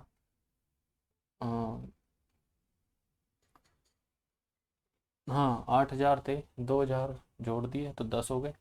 ठीक है, तो इनका अभी बैलेंस 10,000 है, और यहाँ पे इन्होंने क्या किया, इसको 200 रुपये लिख दिया। ठीक है, तो ये इनका बैलेंस, इसने 200 रुपये जोड़ दिए तो इसका बैलेंस 8200 हो गया। और यहाँ पे बैलेंस कितना हो गया, यहाँ पे बैलेंस 10,000 हो गया, क्योंकि यहाँ हमने 10,000 जोड़ दिया। तो करेक्ट ऑप्शन यहाँ पे सी होगा। ठीक है, एक बार और समझाता हूँ, ये क्वेश्चन थोड़ा सा समझना जरूरी है। भाई ये पासबुक का बैलेंस है, ये कैश बुक का बैलेंस है, दोनों का 8,000 बैलेंस था।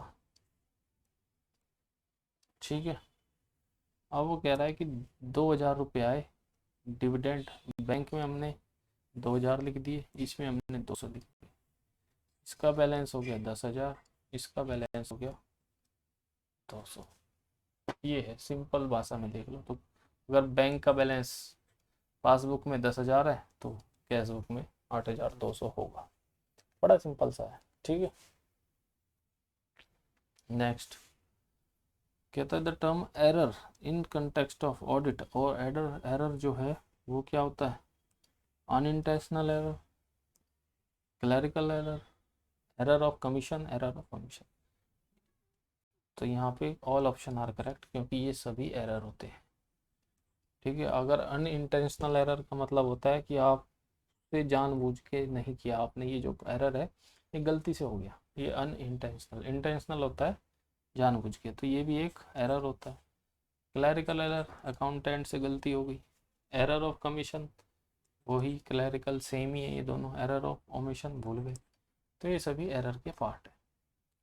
178 XYZ limited of Mumbai invoiced good to branch at the, देखिए ये क्वेश्चन ध्यान से देखना, ये हमने कल कराया था और हमने इसको थोड़ा सा जल्दबाजी में इनवॉइस प्राइस की जगह कॉस्ट प्राइस हमने पढ़ लिया था। तो ये क्वेश्चन जो फर्स्ट वीडियो है उसमें ये गड़बड़ हो गई थी। ठीक है, मैंने आपको बताया था अगर 20% ऑफ सेलिंग प्राइस है वो होता है 25% ऑफ कॉस्ट प्राइस। ये हमने आपकी जो ब्रांच अकाउंटिंग है उसमें ये बहुत अच्छे से कंसेप्ट सिखाया हुआ है। अब 20% ऑफ एसपी हो गया, 25% ऑफ सीपी हो गया। ठीक, what is the loading price on invoice, loading price किस पे है, इनवॉइस प्राइस पे हमें बताना है। ठीक है, तो इनवॉइस प्राइस पे तो ऑलरेडी आपका दिया हुआ है 20%, इनवॉइस प्राइस पे आपको ऑलरेडी दिया हुआ है, तो ये आ जाएगा 20% को हम फ्रैक्शन में कैसे लिखते हैं, 2 1 जा 2 5 जा, तो यहाँ पे जो करेक्ट आंसर है वो 1/5 है। पिछली वीडियो में हमने इसको 1/4 टिक कर दिया था, क्योंकि हमने इसको कॉस्ट प्राइस पे पढ़ लिया था, हमें इनवॉइस प्राइस पे निकालना है। तो कॉस्ट प्राइस पे कितना होता है 25%, 25% तो 25 1 25 4, तो ये 4 1/4। ठीक है, जब भी अगर कॉस्ट प्राइस पे आए तो 1/4 और इनवॉइस प्राइस पे आए तो 1/5 आएगा। तो यहाँ पे जो करेक्ट आंसर है वो है 1/5। Next question, dash assets are those assets which have no value but only expenditure और लॉस। ऐसे एसिड जो एसिड तो नहीं है, मतलब उनकी एसिड है लेकिन उनकी कुछ वैल्यू नहीं है, लेकिन बस हमारे लिए एक लॉस और एक्सपेंडिचर, ऐसे एसिड होते हैं हमारे फिक्टिशियस एसिड। जैसे discount on issue of share, discount on issue of share, ठीक है, ये एक फिक्टिशियस एसिड है। खर्चा हो गया, इसको शेयर को डिस्काउंट पे इशू कर दिया, ये हमें लॉस हो गया, अब क्या करें, ठीक है। Next question, section 143 of companies deal with, section 143 deal with power and duties of auditor. जो सेक्शन 143 है वो ऑडिट का power of duties, power and duties of auditor बताता है। तो ये भी क्वेश्चन आपसे पूछे जाते हैं। तो यहाँ पे आपको 2-4 सेक्शन याद रखने चाहिए। 139 अपॉइंटमेंट बताता है, ठीक है। 140 क्या बताता है, रिमूवल, रेजिग्नेशन, ठीक है। और 141 आ जाता है आपका एलिजिबिलिटी, ठीक है, क्वालिफिकेशन, डिसक्वालिफिकेशन। और फिर आता है 142 इसका रेमुनरेशन होता है, ठीक है। 143 इसका पावर एंड ड्यूटीज होती है। तो ये क्वेश्चन है आपको याद रखने चाहिए।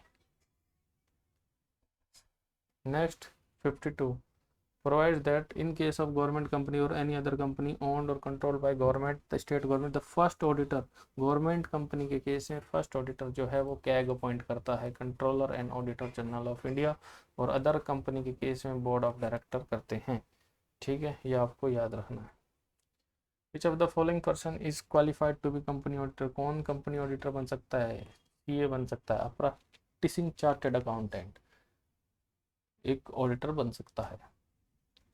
What shall be the rate of TDS at which TDS on insurance commission, TDS on insurance commission under section 194D में जो TDS है वो 5% पे, इंश्योरेंस कमीशन पे जो TDS है वो है 5% पे। तो यहाँ पे जो करेक्ट ऑप्शन होगा वो ऑप्शन होगा आपका डी, ठीक है।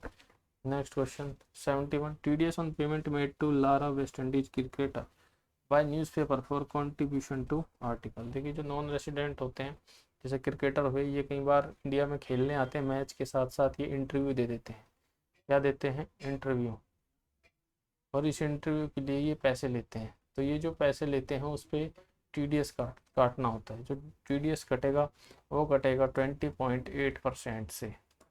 कितने से कटेगा, 20.8% से। ये 20.8% कैसे आता है, देखिए 20% तो टैक्स हो गया, प्लस 4% क्या होता है, हेल्थ एंड एजुकेशन सेस, ठीक है। तो 20.8% से कटेगा, ठीक है। तो यहाँ पे कितने की पेमेंट की, 50,000 की पेमेंट की, 50,000 इंटू 20.8% कर दो आप, तो यह जाएगा 5 दूनी 10,000 और 0.8548 जा 40, 10,400, ये ऑप्शन करेक्ट है। Rate of TDS under section 194A if no PAN is given. देखिए जो 194 होता है वो होता है sale of immovable property, sale of immovable property. इसमें जो TDS कटता है वो कटता है एट रेट 1%। लेकिन अगर पेन नहीं है, पेन आपके पास नहीं है, तो TDS कटेगा 20%। तो यहाँ पे option A. Mister P receive 300 रुपये per month as children education allowance for his 3 children, taxable और exempt part of salary, taxable और एग्जाम्प्ट। देखिए चिल्ड्रन एजुकेशन अलाउंस पहले ही होता था, अब ये कंबाइन स्टैंडर्ड डिडक्शन मिल जाती है आपको 50,000 की, उसमें ही कंबाइन कर दी गई है, ठीक है। अब मान लीजिए 300 रुपये मिले हैं आपको पर मंथ, ठीक है, 3 बच्चों में, तो कितने मिले, 300 रुपये पर मंथ, 300 इंटू 3 इंटू 300 रुपये, हाँ 3 बच्चे के मिले, ठीक है। आपको कितना मिलेगा, 100 रुपये पर चिल्ड्रन अलाउड होता है, 100 रुपये 2 बच्चों के मिलते हैं, 3 के नहीं मिलते, हमेशा 2 बच्चों के मिलते हैं इंटू 12 महीने। ठीक है, तो 12 दूनी 24, 2400 रुपये ये आपका एग्जाम्प्ट होता है। 2 बच्चों को मिलते हैं 100 रुपये पर मंथ, तो 12 महीने के हो गए 2400 रुपये। 300 रुपये मिले हैं 3 बच्चों के 12 महीने के हो गए, तो 12 12 दूनी 24 36, 36 इंटू 3, तो ये हो गया आपका टोटल हो जाएगा 1 मंथ 300 इंटू 12 इंटू 3, 10,800। ठीक है, 10,800 मिले, उसमें से आपको 2400 रुपये आपके एग्जाम्प्ट हो गए, तो ये कितने टैक्सेबल हो गए? 8400। तो यहाँ पे टैक्सेबल 8400 और 2400, ये करेक्ट आंसर है। नेक्स्ट, एज पर शेड्यूल 3, हमने एक वीडियो बनाई थी जिसमें पूरा शेड्यूल 3 कंप्लीट समझाया हुआ है आपको, एक एक टॉपिक। इसमें क्या, कैपिटल वर्क इन प्रोग्रेस, ये फिक्स एसेट्स में आता है। ठीक है, अगर आपने वो वीडियो देखी है तो आपको 1 सेकंड लगना चाहिए ऐसे क्वेश्चन करने के लिए। Next, income of previous year is chargeable to tax in. देखिए, जो प्रीवियस ईयर की इनकम होती है वो चार्जेबल होती है तो tax in immediately succeeding assessment year, same previous year, immediately preceding academic year, none of the हो। ठीक है, तो जो पिछले वर्ष की इनकम होती है वो सक्सीडिंग असेसमेंट ईयर में टैक्स होती है या सेम प्रीवियस ईयर में टैक्स होती है? इनकम ऑफ प्रीवियस ईयर, जिस साल की इनकम है उसी साल में टैक्स होगी, सेम प्रीवियस ईयर। ठीक है, और अगर रिटर्न पूछे इनकम ऑफ रिटर्न किस साल में फाइल होगी, तो इमीडिएटली सक्सेसफुल जो सक्सीडिंग ईयर होता है उसमें रिटर्न फाइल होती है आपकी। तो यहाँ पे करेक्ट ऑप्शन आएगा same previous year. Next question, under income tax the incidence of tax depend upon. Income tax के अंदर हम टैक्स का जो कराधान है, यानी कि घटना है कि कब हम टैक्स लगाएंगे, वो किस पे डिपेंड करती है? वो करती है रेसिडेंशियल स्टेटस, जो मैंने आपको बताया था कि 182 दिन से ऊपर या नीचे। ठीक है, next question, salary received by a member of parliament is taxable under head. जो salary member of parliament receive करते हैं वो टैक्सेबल कहाँ होगी? सैलरी में नहीं, जो नॉर्मल सैलरी होती है वो तो इसमें ही आती है, लेकिन जो इनकम इसकी जो मेंबर ऑफ पार्लियामेंट की सैलरी होती है ये इसकी अदर सोर्स में टैक्सेबल होती है, ये याद रखने वाली बात है। Next question, rebate of income tax is defined under section. Rebate of income tax 12,500 की जो रिबेट मिलती है वो कहाँ मिलती है? वो अंडर सेक्शन 87A के अंदर मिलती है इंडिविजुअल और HUF को, अगर इनकम 5 लाख से कम है तो। Next question 64, which section govern the TDS payment to a contractor under income tax act. कौन से सेक्शन में कॉन्ट्रैक्टर का TDS कटता है? अगर आपको पता याद हो तो यहाँ पे 194C में कटता है TDS ऑन कॉन्ट्रैक्टर। ठीक है, अब यहाँ पे जो TDS कटता है वो कटता है 194C में, और 192 में क्या कटता है? 192 में आपका जो TDS कटेगा वो कटेगा सैलरी पे। सैलरी पे ये क्वेश्चन पूछा जाता है, सैलरी पे TDS का रेट क्या है? सैलरी पे जो बेसिक रेट है, बेसिक टैक्स रेट, या जिसको एवरेज टैक्स रेट भी कहते हैं, जो मतलब आपकी लास्ट में निकलती है टैक्स पेबल, उसी रेट को हम सैलरी पे टैक्स आपको बताते हैं, कहते हैं मतलब। ठीक है, तो यहाँ पे नेक्स्ट क्वेश्चन देखते हैं। ये हो गया। अब एक क्वेश्चन यहाँ पे और बनता है, पता है आपको? वो बनता है कि इनकम टैक्स जो हम कॉन्ट्रैक्टर को पे करते हैं उस पे TDS का रेट क्या है? मतलब 194 ठीक है, C है, इस पे लेकिन TDS का रेट क्या है? तो हमें याद रखना चाहिए इस पे 2 रेट हैं, 1%, 2%। 1% किसके लिए है? 10% किसके लिए है? इंडिविजुअल के लिए है 1%, और एनी अदर पर्सन के लिए 2%। और एक चीज़ और याद रखनी है, इसमें एक लिमिट है कि कब तक हम टैक्स नहीं कटेंगे। 30,000 की लिमिट है और 1 लाख की लिमिट है। 30,000 की लिमिट किस लिए है? 30,000 की लिमिट अगर सिंगल पेमेंट है, अगर हम एक सिंगल सम पे कर रहे हैं तो 30,000 देखेंगे, अगर 30,000 से ज़्यादा होगा तो टैक्स कटेगा, नहीं तो नहीं कटेगा। और 1 लाख की लिमिट क्या है? एग्रीगेट, पूरे साल में अगर 1 लाख तक की पेमेंट की है तो आपको टैक्स कटेगा, 1 लाख से ज़्यादा की पेमेंट की है। Next 65, a textile mill convert it's handloom into automatic loom. पहले ये हैंडलूम था, हैंडलूम मतलब हाथों से काम होता था, अब ऑटोमेटिक लूम हो गया। कितना? 1.5 लाख रुपए इन्होंने खर्च कर दिए। तो ये क्या है? देखिए मैंने बताया था जब भी आपकी एफिशिएंसी है, एफिशिएंसी, ठीक है, लाइफ इंक्रीज हो रही हो, ठीक है, आपको प्रॉफिट इंक्रीज हो रहा हो, तो ये एफिशिएंसी लाइफ इंक्रीज होती है, तब क्या होता है? वो होता है आपका कैपिटल एक्सपेंडिचर, ठीक है। और जो नॉर्मल रिपेयर मेंटेनेंस है वो है आपका रेवेन्यू। तो यहाँ पे जो करेक्ट ऑप्शन होगा वो कैपिटल एक्सपेंडिचर होगा, ठीक है। क्योंकि पहले अब वो हैंडलूम था, अब मशीनें लग गई हैं, तो ये इसकी कंपनी की मशीनें लग जाती हैं तो कंपनी की लाइफ बढ़ती है, और ज़्यादा प्रॉफिट होगा हमारी, और एफिशिएंसी बढ़ जाएगी। जो पहले 10 आदमी एक काम करते थे वो अकेली मशीन करेगी, ठीक है। Question number 66, which form is use to file salary TDS return quarterly by an employ under the income tax act, ठीक है। Which form is use, salary की जो TDS रिटर्न है वो क्वार्टरली, वो कौन से सेक्शन, ओ कौन से फॉर्म में जाएगी?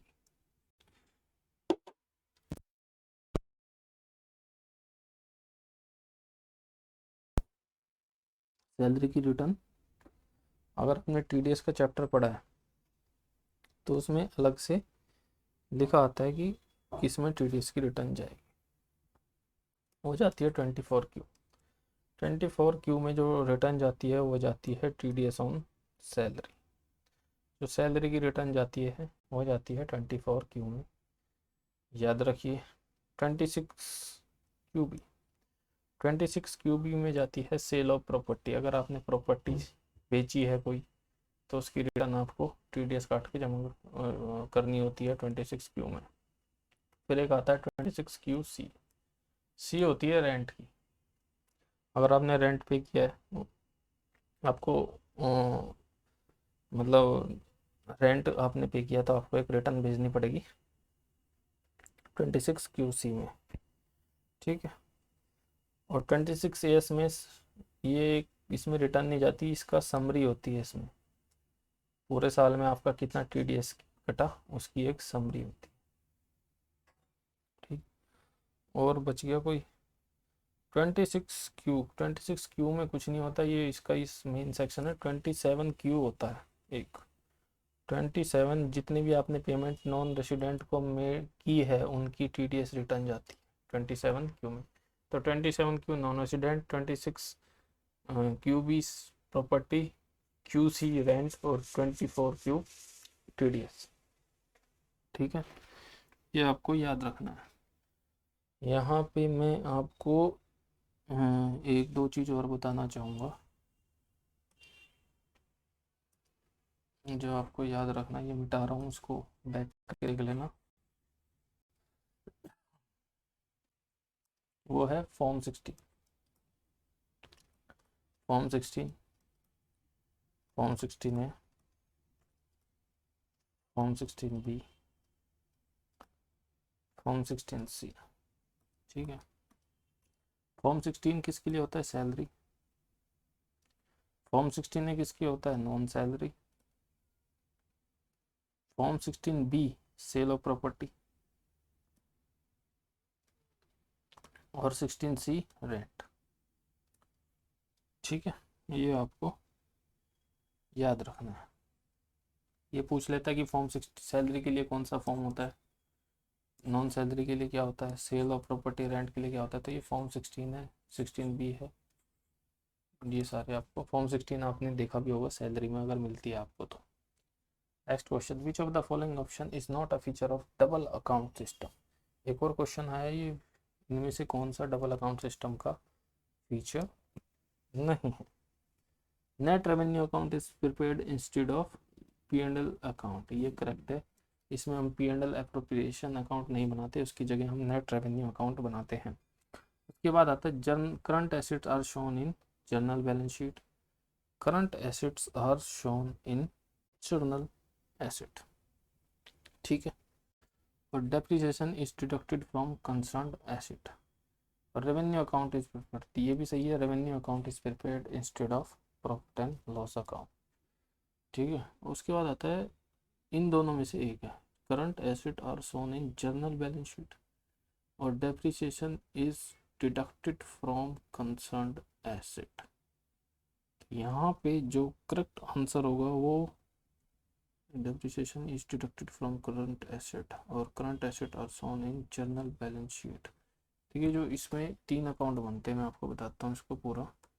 प्रॉफिट एंड लॉस अकाउंट की जगह नहीं, प्रॉफिट एंड लॉस नहीं बनता, इसमें बनता है नेट रेवेन्यू।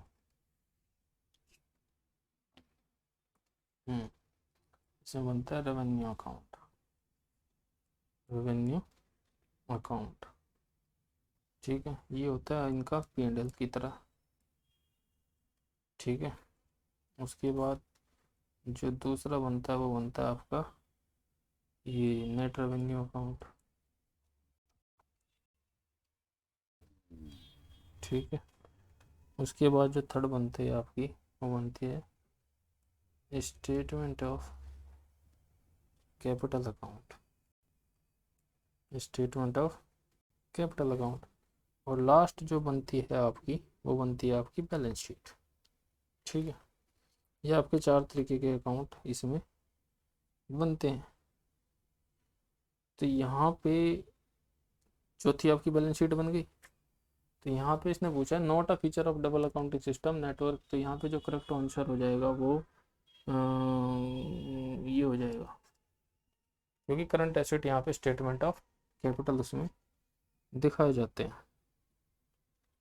इसमें अलग से बनता है एक स्टेटमेंट ऑफ कैपिटल अकाउंट जिसके अंदर आपको यहाँ पे दिखाया जाता है करंट एसेट और करंट लायबिलिटीज। नहीं, उल्टा हो गया यार शायद, सॉरी, ये उल्टा हो गया।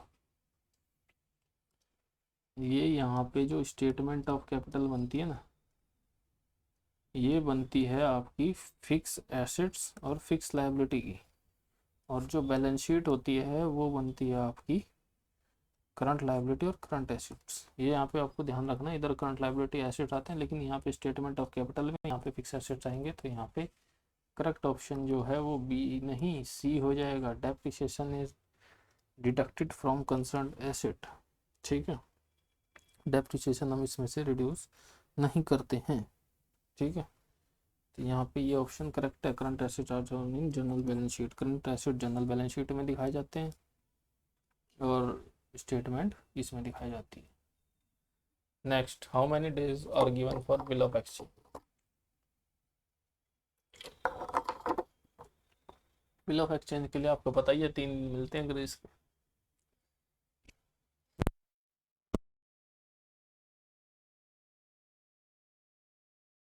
Balance of bank column as per cashbook, balance as per passbook, passbook का बैलेंस कितना है 50,000, ठीक है।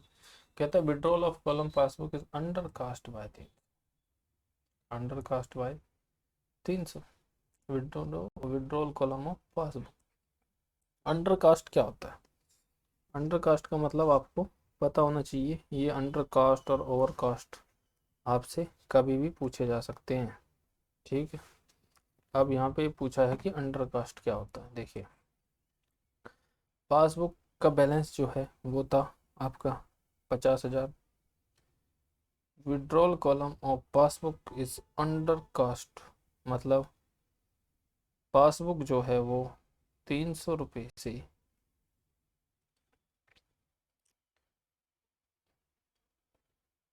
कम है इसका बैलेंस। 300 रुपये इसका बैलेंस क्या है? 300 रुपये और कम है। मतलब हमने 1,000 का विड्रॉल किया था, मान लीजिए 1,000 का विड्रॉल किया था और हमने सिर्फ 700 रुपये का विड्रॉल दिखाया, तो 300 रुपये का क्या हो गया? Under cast. ठीक है। तो 300 रुपये का यहाँ पे हमने क्या दिखाया है, विड्रॉल। वो 700 रुपये का दिखाया, तो यहाँ पे 300 रुपये से क्या हो गया, अंडर कास्ट। तो हम इसको अब कैसे करेंगे, इसको करने के लिए हाँ इसमें से इसको लेस कर देंगे, ये बचेगा 49,700। सर लेस क्यों किया, आप पूछोगे। लेस इसलिए किया कि भाई पासबुक का बैलेंस 50,000 है, ठीक है। हमने उसमें से पैसे निकाले हुए हैं 300 रुपये। 300 रुपये ये ऐसे हैं जो नहीं, बैलेंस नहीं दिखाया गया है। हमने 700 रुपये, मान लीजिए 1000 रुपये निकाले थे और 700 ही दिखाए हैं, तो 300 नहीं दिखाए। तो बैंक बैलेंस अगर हमने विड्रॉल कर रखे हैं तो कमी तो होगा। भाई मान लीजिए हमने 2 बार एटीएम चलाया था, 2 बार एटीएम में गए हमने एटीएम निकाला, पहली बार 700 रुपये निकाले, दूसरी बार 300 निकाले, टोटल 1000 निकाल लिए। 700 का तो बैलेंस आ रहा है पासबुक में। तो 700 का मान लीजिए यहाँ पे बैलेंस था 50,000, 50,700 रुपये। तो हमने जब 700 निकाले, बैलेंस कितना बचा, 50,000। अब 300 का बैलेंस आया नहीं, तो ये यहीं पे, तो हम 300 की और लेस कर देंगे, तो इतना ही तो बैलेंस बचेगा। जब हम 300 रुपये निकाल चुके हैं तो 49,700 ही तो बचेगा। तो करेक्ट आंसर यहाँ पे ए हो जाएगा। और याद रखना, अगर ये ओवरकास्ट होता तो यहाँ ऐड कर देते हम, ठीक है, यहाँ पे ऐड कर देते। Next question, as per schedule 3 of companies act 2013 for preparation of financial statement deferred tax asset. देखिए जो शेड्यूल 3 की वीडियो थी उसमें हमने आपको बताया था कि डेफर्ड टैक्स एसेट्स कहाँ पे आता है। डेफर्ड टैक्स एसेट्स कौन सा एसेट है, ये आपको पता होना चाहिए। डेफर्ड टैक्स एसेट जो है नॉन करंट एसेट्स के हेडिंग के अंदर आता है, ठीक है। 71, calculate the value of total asset from the following information. Plant and machinery 3 lakh, ओ 30,000, expense payable, stock, debtor, creditor, furniture, cash में। इसमें हमें क्या निकालना है, टोटल एसेट। तो भाई बैलेंस शीट बना लो, ठीक है। प्लांट एंड मशीनरी क्या होता है, आपके एसेट होते हैं प्लांट एंड मशीनरी 30,000, ठीक है। नेक्स्ट, एक्स क्रेडिटर आपके किधर आते हैं, क्रेडिटर आपके लायबिलिटी साइड आते हैं 15,000, ठीक है। एक्सपेंस पेबल, आउटस्टैंडिंग एक्सपेंस हमारे लायबिलिटी होती है 1500। स्टॉक हमारा करंट एसेट होता है, स्टॉक 13,000। डेटर हमारे करंट एसेट होते हैं 14,000। कैपिटल हमारी इधर आती है, कैपिटल लायबिलिटी साइड आती है 50,000। कैश इन हैंड हमारा करंट एसेट होता है 6500।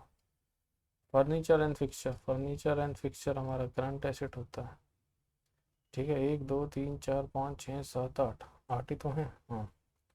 तो हमारा बैलेंस कितना हो गया, हमारा बैलेंस ये हो गया 30 और 30, 60,000, 70, 80, 86, 87, 88, 89, 90, 91, 92, 93, 93,500। तो यहाँ पे ये 53 नहीं होगा, ये 93 होगा, ठीक है। तो ये 93,000 करेक्ट आंसर होगा, ठीक है। मतलब देखिए आप 30,000 प्लांट हो गए, 40,000 43,000, 43 और 10 53, 54, 55, 56, 57 हो गए, 60 हो गए, 65,500 आ रहा है इसका बैलेंस। तो ये गलत है, हमने क्या जोड़ लिया, 30,000 तो ये जोड़े हमने, और स्टॉक जोड़ा 13,000, और डेटर जोड़ा 14,000, और कैश जोड़ा 6500, और ये फर्नीचर फिटिंग है आपका 3,000 रुपये।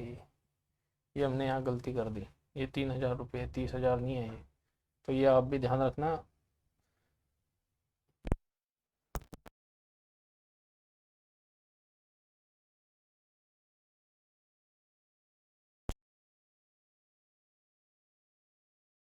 ऑप्शन बी करेक्ट आंसर है। Next question 72, calculate balance as per bank column of cash book. Bank column of cash book निकालना है तो पासबुक का बैलेंस दिया होगा आपको 15,000 रुपये। Dividend directly collected by bank is 12,500।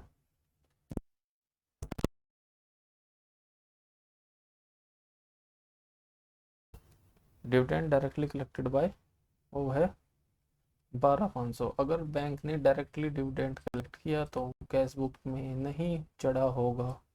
तो यहाँ पे क्या करेंगी, यहाँ पे डिविडेंड पासबुक में नहीं चढ़ा होगा, लेकिन वो कैश बुक में नहीं चढ़ा होगा, लेकिन पासबुक में ये ऐड हो चुका होगा। पासबुक का अभी बैलेंस 16,250 होगा, क्योंकि जैसे डिविडेंड बैंक में आया सीधा बैंक में आया है ये, और जैसे ये सीधा बैंक में आया है तो बैंक ने ऐड कर दिया होगा। तो बैंक का अभी करंट बैलेंस कितना है पासबुक का, करंट बैलेंस ऑफ पासबुक है 16,250। ठीक है। The passbook show a credit of cheque 2500 pertaining to another customer of bank and does not pertain to Mr. Ram. एक ऐसा चेक था 2500 रुपये का जो किसी और कस्टमर का था, हमारा नहीं था। ठीक है। तो बैंक ने उसको क्या कर दिया, bank showed a credit for a cheque of 2500। तो बैंक ने उसको क्या कर दिया, उसकी पेमेंट कर दी, कितने से, 2500 से। ठीक है। अब कैश बैलेंस बताना है, तो कैश बैलेंस हम यहाँ लिखेंगे भाई, निकालेंगे भाई 15,000 पासबुक का बैलेंस है। अब डिविडेंड आया, बैंक ने क्या किया, जोड़ दिया। हमने जोड़ा क्या, हमने जोड़ा नहीं, तो हम इसमें से इसको घटा देंगे, हमारा हमने नहीं जोड़ा, तो ये आ गया 13,750। ठीक है। उसके बाद एक चेक आया था जो किसी और कस्टमर का था, और क्रेडिट ऑफ चेक जो मिस्टर राम का नहीं था, जिनकी हम निकाल रहे हैं। तो बैंक ने क्या किया, बैंक ने उसको ऐड किया passbook 16 credit of cheque, credit, अच्छा क्रेडिट, बैंक का क्रेडिट का मतलब होता है पैसे आए, तो ये भी हमारे पास इसकी इंफॉर्मेशन नहीं है, तो ये बैलेंस आ गया 11,250। समझिए इसको ध्यान से भाई, पासबुक का बैलेंस 15,000 था। ठीक है। उसके बाद हमने जब चेक किया कि भाई 15,000 में एक 1250 का चेक आया था, 15,000 में एक 1250 का चेक आया था 15,000 रुपये में। ठीक है। तो बैंक ने क्या किया होगा, बैंक ने उसको ऐड कर दिया होगा, 15,000 के अंदर ही है, वो इंक्लूडेड है 15,000 के अंदर। कितना, 12,500, तो 12,500 हम यहाँ पे लेस कर देंगे। ठीक है। फिर क्या हो गया, फिर एक 25,000 का भी ऐड कर रखा है बैंक ने, 2,500 रुपये का भी ऐड कर रखा है बैंक ने। ठीक है। तो हम उसको भी लेस कर देंगे, तो हमारा कैश बुक का बैलेंस आ जाएगा। भाई देखिए, पासबुक का बैलेंस 11,250 होगा, फिर उसके पास एक चेक आया 1,250 का। ठीक है। तो ये हो गया 12,500, फिर एक 2,500 रुपये का चेक आया, उसने फिर ऐड जोड़ लिया बैंक ने उसको, तो ये हो गया 15,000। तो इसका उल्टा जाना है हमें। ठीक है। तो ज़्यादा टफ क्वेश्चन नहीं है, ईजी था। क्वेश्चन नंबर 73, कॉस्टिंग 420 गुड्स की कॉस्ट प्राइस क्या है, 4,20,000। Are invoice to Sonipat branch को भेजा है, to a company give a gross margin of 40% of cell.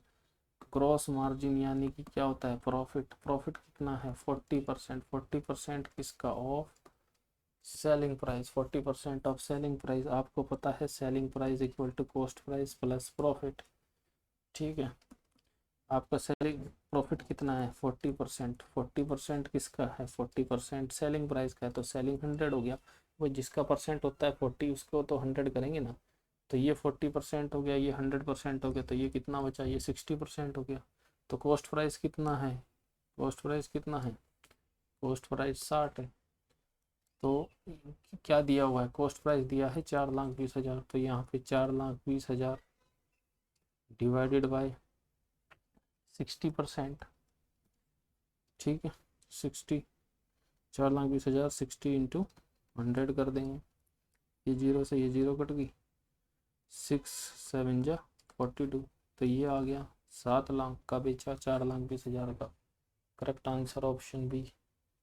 ठीक है। 14% मार्जिन ऑफ सेलिंग प्राइस पे बेचा है।